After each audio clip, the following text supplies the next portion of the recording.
My brother left our dad to die in a nursing home. Now he wants half the inheritance. It was the kind of voicemail you don't forget. My father's voice, hoarse and cracking like old wood. Ryan, I think they're hurting me in here. That was 3 months before he died. I'm Ryan, 38, oldest son of a man who used to command a room with a single glance. My brother Nate, he's 35, slick smile, perfect jawline, says all the right things at all the right times, especially when it benefits him. We grew up in the same house, shared bunk beds, got the same Sunday school lectures from Dad. But somewhere along the way, we stopped being brothers. I became the responsible one. He became the charming disaster everyone forgave. The nursing home? That was Nate's idea. Dad had taken a bad fall, 2 broken ribs, early signs of dementia, and I was working long hours trying to keep a crumbling business afloat. Nate showed up with brochures like he was selling a cruise. This one's state-of-the-art. They've got memory therapy, on-site nurses, even a rec room. I didn't want to do it, but Nate made it sound temporary. Just until we figure out long-term care, he said. I'll handle the paperwork. What he really meant was, I'll disappear the moment the ink dries. I should have known. Dad went in that August. By November, I started getting strange messages. Slurred calls from him late at night. Confused ramblings about people taking his clothes, yelling at him during baths, being left cold and alone. The staff always brushed it off. He gets agitated sometimes. That's normal for early onset cases.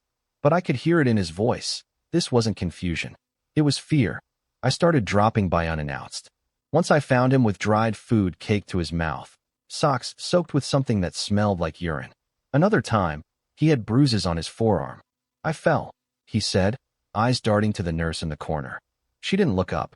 When I brought it to the manager, he fed me the usual. We're looking into it. Nothing ever changed. Nate, of course, was too busy. Work trip, he'd text. Can't make it this week.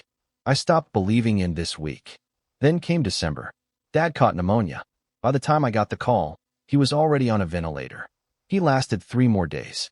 He died on a Tuesday. Quiet, alone, hooked to machines in a facility that reeked of antiseptic and neglect. Nate didn't show until the funeral.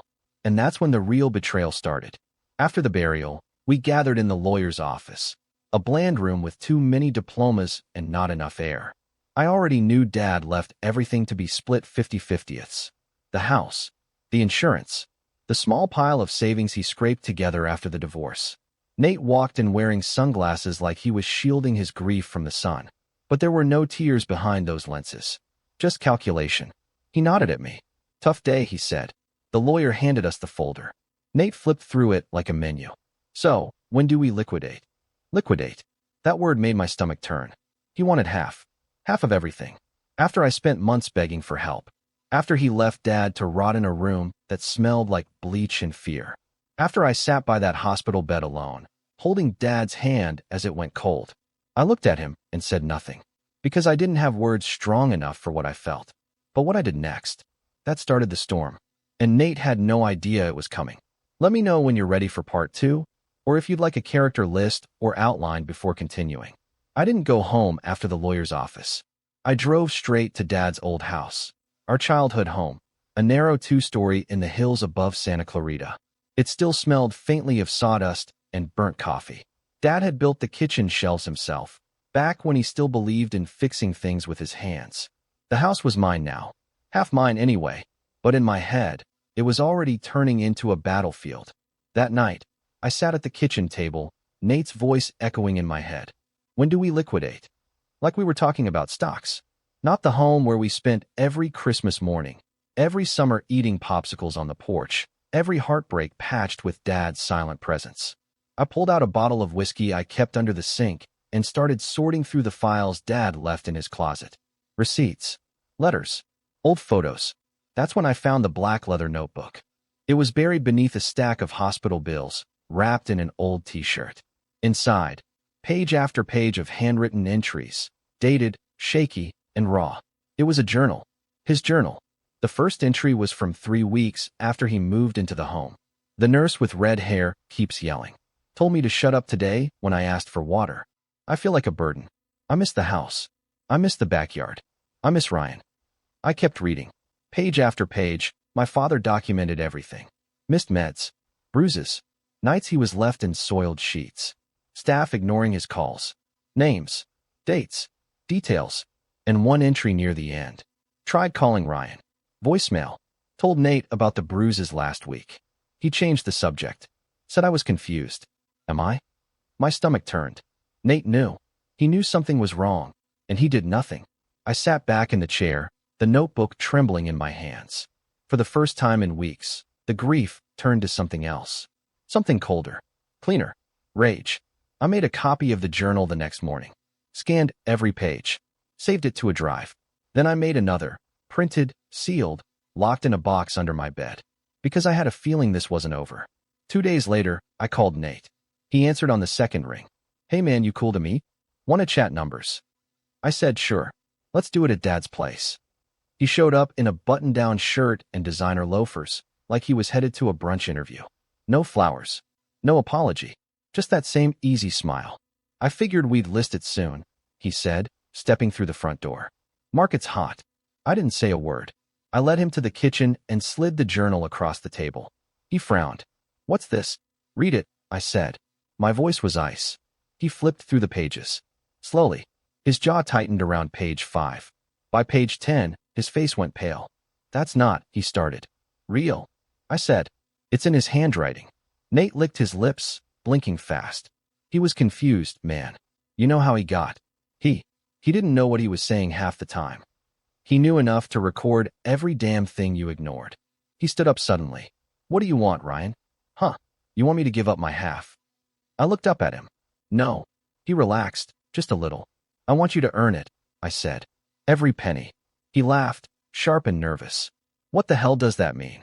I pulled out a second envelope. Inside, a detailed estimate from a local private investigator. Someone I'd quietly hired the week after Dad died. They'd already started interviews with former staff at the nursing home. They're building a case, I said. And your name's about to be part of it. His smile vanished. You wouldn't. I leaned forward. You left him to rot. Then you walked in here like you deserved something. You don't. But I'm offering you a choice. He stared at me, waiting. Sign away your half, I said. Walk away. Quietly. I won't go public. I won't pursue charges. You get to keep your name clean. His voice cracked. You'd blackmail your own brother? No, I said. I'm offering you mercy. Nate didn't speak. He just stood there, hands shaking, caught between greed and guilt, between exposure and escape. And I knew, deep down, this was only the beginning. Because men like Nate, they don't go down easy. I didn't hear from Nate for 4 days. For days of silence, like the weight of that journal was too heavy for him to carry. I waited, not because I was unsure of what I'd do next, but because I knew Nate was the kind of man who only folds when he runs out of exits. On the 5th day, I got a message. Just one line. Meet me at the house. Tonight. 8 p.m. That was it. No apology. No explanation. But I knew that tone.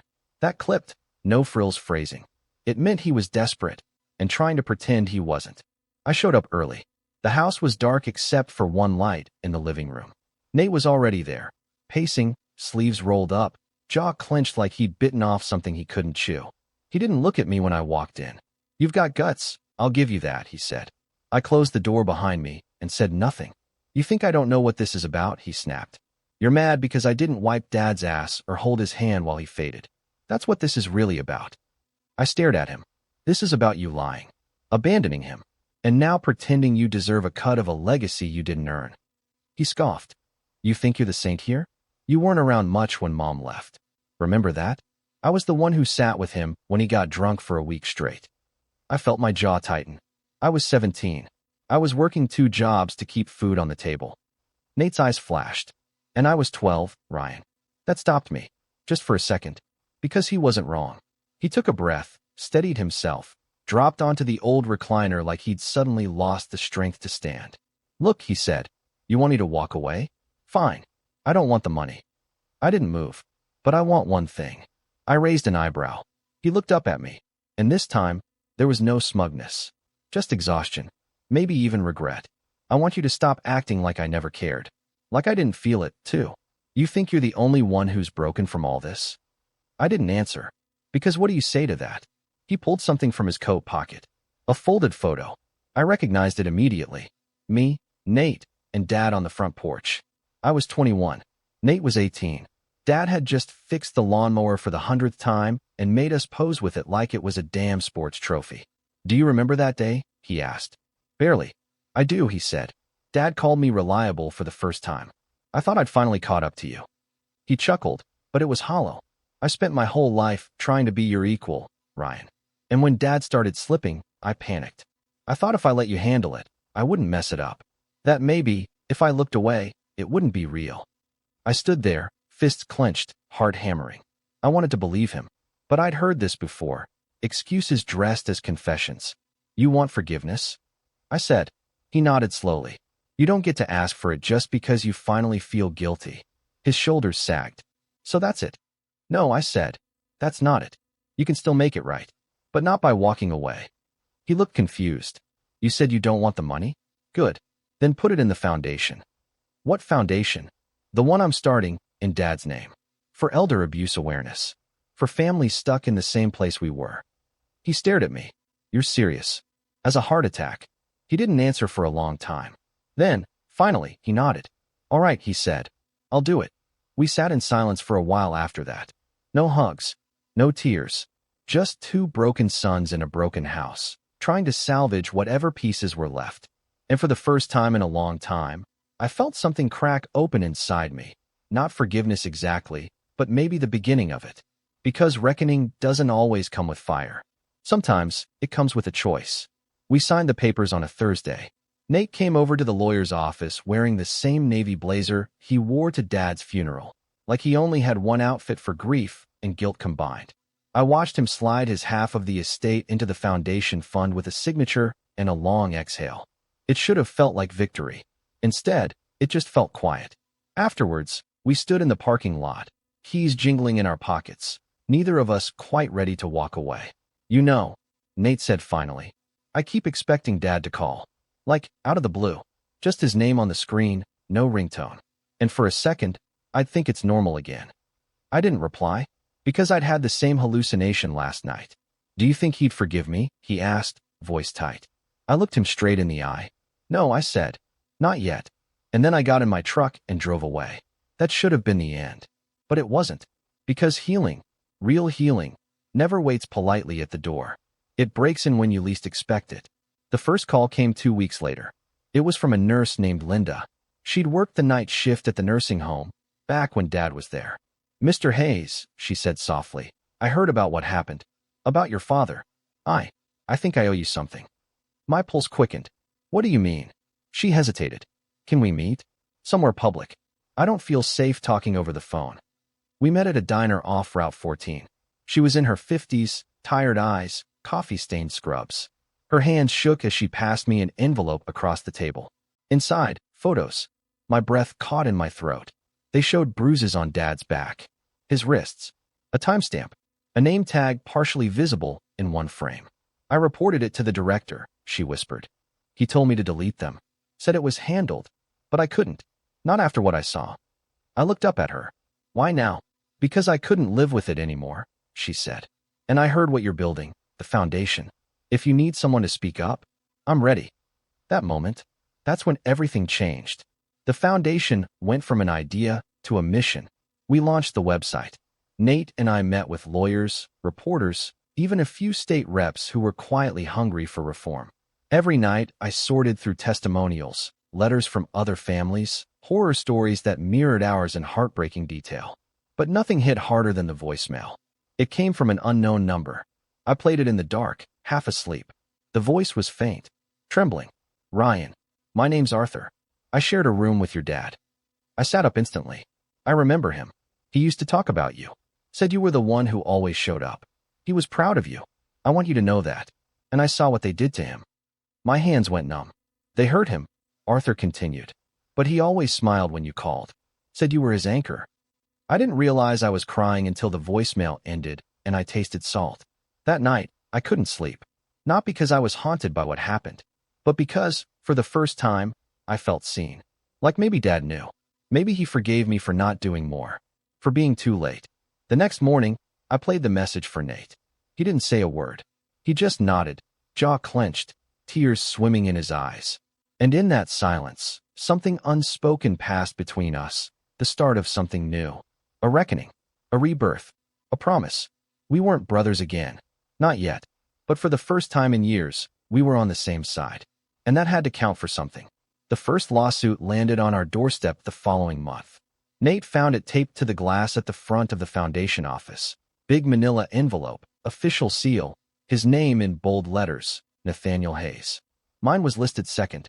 Wrongful defamation, he read aloud, fingers trembling. They're suing us. The nursing home, or more specifically, the parent company behind it, claimed our awareness campaign was damaging their reputation. They cited the website, the testimonials, even the foundation's name, the Walter Hayes Initiative. My dad's name. They want us to shut it down, Nate said, voice flat. I stared at the document. There it was in black and white, the cost of telling the truth. And I knew exactly what Dad would have said. Let them try. We called the attorney I'd hired for the foundation, Elena Chavez, a woman with a voice like gravel and a legal mind sharp enough to cut steel. She barely blinked when we showed her the complaint. They're bluffing, she said, but they're counting on fear. They're hoping you'll fold. Nate looked at me, eyes wide. Are we really doing this? I nodded. We already started. That night, I sat alone in Dad's office, his real one, in the back of the house, the one that still smelled faintly of pipe smoke and cedar. I turned on the old desk lamp, pulled out his journal, and read it again from the beginning. Page by page, I relived it all. His loneliness, his shame, his quiet, stubborn dignity in the face of neglect. And by the end, I wasn't sad anymore. I was angry. The kind of righteous, bone-deep anger that doesn't scream, it moves. Elena filed our countersuit the next morning. Public interest defense, whistleblower protection, a full-on legal storm. We went public with everything. Linda, the nurse, agreed to speak on the record. So did Arthur, the roommate who'd left that voicemail. More former staff came forward. Stories that made my stomach turn. Pictures, audio, emails that were never meant to see the light of day. And then it happened. The local news picked it up. One story turned into 3, then 5.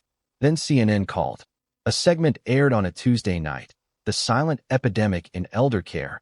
A son's fight for justice. They showed my dad's picture. Smiling. Strong. I barely recognized him. Not because he looked different, but because I hadn't seen him like that in so long. Not since before everything fell apart. After it aired, the messages came flooding in. Thousands. From families. From nurses.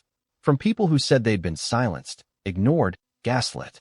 And buried inside that flood, one message stopped me cold. It was from our mother. The woman who left when I was 13. The one who remarried twice, moved to Oregon, sent holiday cards signed Maria instead of Mom. Her message was short. I saw the news. I didn't know. I'm so sorry. Can we talk? I didn't reply. Not yet. Because some ghosts don't get resurrection. They stay buried. But not Dad. No, Dad was being remembered. Finally. And the people who tried to erase him? They were about to learn what justice looks like. The depositions started in June. We sat in a glass conference room downtown. Cold air, hot lights, a bowl of mints in the center like that could somehow make what was happening less brutal. Nate looked like he wanted to crawl out of his own skin. I sat stiff in my chair, palms flat on the table. The opposing lawyer was smooth, corporate, and polite, the kind of guy who asks about your kids before trying to gut you in court. He opened a leather binder, adjusted his tie, and looked straight at me. Mr. Hayes, he said, do you believe the staff at Pleasant Pines were intentionally abusive toward your father? I looked him dead in the eye. Yes. And your basis for that claim? My father's own words, I said, tapping the journal I'd brought. And 32 witness statements. He gave a tight smile, like he'd expected the answer, but not the fire behind it. Did you ever consider, he continued, that your father's mental condition might have caused confusion? That perhaps what he thought was abuse. He had bruises. I cut in. So unless he was hallucinating fists, I think he knew what was happening. He blinked. Just once. And I realized something in that moment. They weren't prepared for people like us, people who didn't back down. Later, in the hallway, Nate leaned against the wall and muttered, I almost threw up in there. I clapped a hand on his shoulder. You didn't. That counts. Why does it feel like we're the ones on trial? He asked. Because we're not rich, I said. We're loud. And the rich? They like their skeletons quiet. 2 days later, The first settlement offer came in. $250,000. Elena tossed it on the table like trash. They're scared, she said. Nate stared at the number, stunned. You're turning that down? We're not doing this for money, I said. We're doing it for every dad who didn't have a son watching. But the offer stirred something in me, something I hadn't admitted to anyone, not even myself. I was tired of the nightmares, the interviews, the legal bills, the way every conversation eventually turned back to death, to decay, to the cold truth that I couldn't undo what had happened. And worse, I'd started to wonder if we were winning at all. But then came the phone call. A woman named Joyce. Her father had died in the same facility 2 years before mine. She said she saw our story on the news. Then she said a name, Nurse Gail, and my blood turned to ice. That was one of the names from Dad's journal. She worked nights, Joyce said. My dad was terrified of her. I didn't believe him at first. Now I wish I had. We met in person the next day. She brought a flash drive, security footage she'd requested before her father died. Most of it was grainy, hard to see. But in one clip, you could make out a nurse yelling, shoving, not to the floor, but hard enough that it made your stomach twist. I sent it to Elena. 2 days later, the lawsuit was dead. The company settled, not just with us, but with 3 other families. 7 staff members were fired. 2 were indicted. We didn't get rich. We didn't want to. But we got something better, the truth in daylight. And that's when I finally opened Mom's message. I didn't know what I wanted from her. The message from Mom sat unread for weeks, flagged, highlighted, but unopened. I kept telling myself I was too busy. The foundation needed me. Nate needed me. Elena needed answers. But the truth? I was scared. Scared of what she'd say. Or worse, that she'd say all the right things and it still wouldn't mean anything. But eventually, curiosity broke through the resentment. I opened the message. Ryan, I watched your interview. I cried. I'm sorry for everything. If there's any way to talk, just talk. I'd be grateful. I don't want to rewrite the past. I just want to be honest about it. No excuses. No pleas for forgiveness. Just that. I stared at it for a long time. Then I typed 3 words. Coffee. Tomorrow. Noon. She showed up 10 minutes early. Same eyes. Same awkward half smile. Her hair was grayer now, pulled back tight. She wore a faded blue sweater that looked like it had belonged to someone else, maybe one of her husbands. She stood when I walked in. Hi. I nodded. Mom. We sat. The silence wasn't angry. It was old, worn thin, like something you find in the attic and aren't sure whether to keep or throw away. I don't deserve to be here, she said softly. But thank you. I didn't say anything. I just watched her. She folded her hands. I thought about calling when your dad passed. I didn't. I was afraid. And ashamed. I swallowed. You should have come to the funeral. I know. Another pause. Then she reached into her purse and pulled out a photo. It was yellowed at the edges, bent. Me and Nate on a swing set. Dad behind us, mid-laugh. She was off to the side, blurry, reaching out with one hand. I kept this, she said. Even after the divorce. Even after everything. Why? I asked. She looked up, tears clinging to the corners of her eyes. Because I never stopped loving you, she whispered. I just didn't know how to be your mother. I didn't expect to feel anything. But that sentence hit like a brick to the chest. I blamed Dad for a long time, she went on. For the fights. The silence. For the way I shrank around him. I clenched my jaw. He never hit you. I know, she said. But sometimes, control doesn't look like bruises. Sometimes it's just never being allowed to have your own sadness. That confused me. Angry me. But I didn't argue. Not yet. I ran, she said. And I shouldn't have. But I was drowning. We sat in silence again. This time it wasn't heavy. Just exhausted. Finally, I spoke. Did you love him? I asked. She nodded. In the beginning. And after. Her eyes met mine. I respected him. And feared him. And pitied him. And yes, part of me hated him. I leaned back. That's a lot, I said. She smiled, small and sad. So was the man. I didn't forgive her. Not in that moment. But I didn't walk out either. And for the first time in decades, we talked like 2 people who had survived the same storm, from opposite sides of the window.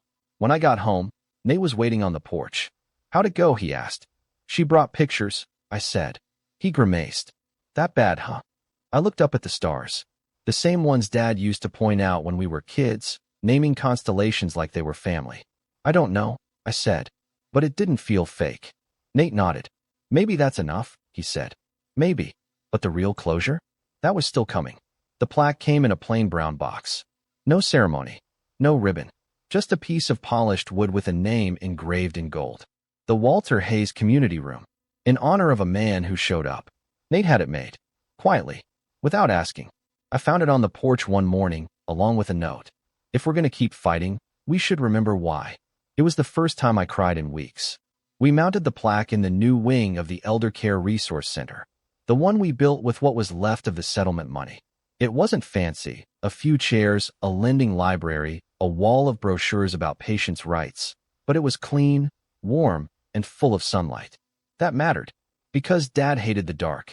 We held a small event when it opened. Local press, a few families, some of the staff who helped build the foundation from day one. Elena gave a speech. Nate choked his way through a few words. And then, without warning, Mom showed up. She didn't speak. Didn't make it about her. She just stood in the back, eyes red, arms folded like she was holding herself together from the inside out. After the crowd cleared, I walked over. She looked at the plaque and whispered, "He really would have hated that picture." I smiled. "Yeah, but the smile's real." She nodded. "That's rare, coming from him." We didn't hug. We didn't need to. Grief had become a language we both finally understood. Later that week, I sat alone in Dad's house. Our house. The one I hadn't sold. The one I'd been slowly fixing up. Not to flip, but to restore. To remember. I pulled out his journal again. The last page was dated 3 days before he was hospitalized. I dreamed of the porch today. The boys were there. Laughing. Sunlight in their hair. I hope they forgive me. I hope they remember me when I was strong. I read it 3 times. Then I got up, grabbed the keys, and drove to the hill where we used to camp when we were kids. Nate met me there. He brought Dad's ashes. No urn. Just a simple box. We hiked to the top in silence. At the summit, we stood side by side. No eulogy. No ceremony. Just wind, sky, and everything we never said. I opened the box. Nate rested a hand on my shoulder. Together, we let go. The ashes caught in the wind, danced, scattered. Some clung to our sleeves. Some vanished into the air like smoke from a fire that had finally burned out. We stood there a long time. And for the first time in forever, I felt light. Not because the grief was gone, but because I'd carried it long enough to know how to set it down.